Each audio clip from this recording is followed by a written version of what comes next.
ఎర్ర గోదావరి వచ్చేసింది. చూసారా ఈ పిక్స్‌లో ఎంత కిందకున్నది. అలాంటిది ఇప్పుడు అంత పైకంట గోదావరి వచ్చేసింది. నేను చాలా లేట్‌గా వీడియో పెడుతున్నాను. ఎందుకంటే నేను కూడా లేట్‌గా చూసాను. ఐ మీన్ చూడడం అంటే తెలుసు. బట్ ఎళ్ళలేదు. లైక్ ఇంత బ్యూటిఫుల్‌గా ఉంటదండి ఈ టైంలో లొకేషన్. చాలా అంటే చాలా బావుంటది. అండ్ ఇందాక చూసిన పిక్ ప్రకారం ఎక్కడో కిందకి ఆల్మోస్ట్ 15-20 స్టెప్స్ కిందుండే గోదావరి.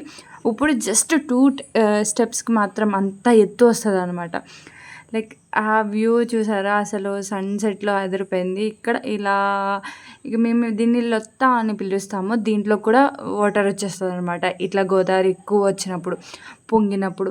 మాకు మహారాష్ట్రలో వర్షాలు పడితే ఇక్కడ ఇదంతా ఈ వరద నీరంతా ఇలా వచ్చి గోదావరి పొంగి ఇదంతా వెళ్ళి యానం బీచ్‌లో కలుస్తది. అంటే సముద్రంలో కలుస్తదనమాట. ఇంతకు ముందంటే like 3 years or 4 years back ఇక్కడ ఈ రోడ్ ఉండేది కాదు. ఈ లొత్త అండ్ ఇటు సైడ్ గోదావరి కలిసిపోయి అక్కడి నుంచి ఇక్కడికి అలా వెళ్ళిపోయేదనమాట వాటర్.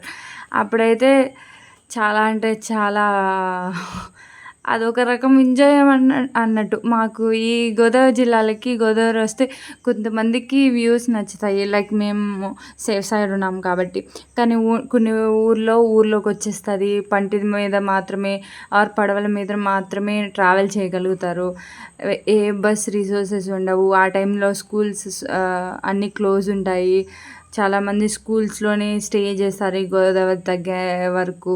సో, చాలామందికి ఇది 2 వేస్‌లో ఉంటది. కొంతమందికి ఇలా, కొంతమందికి ఇలా అన్నట్టు ఉంటది. కానీ నైస్.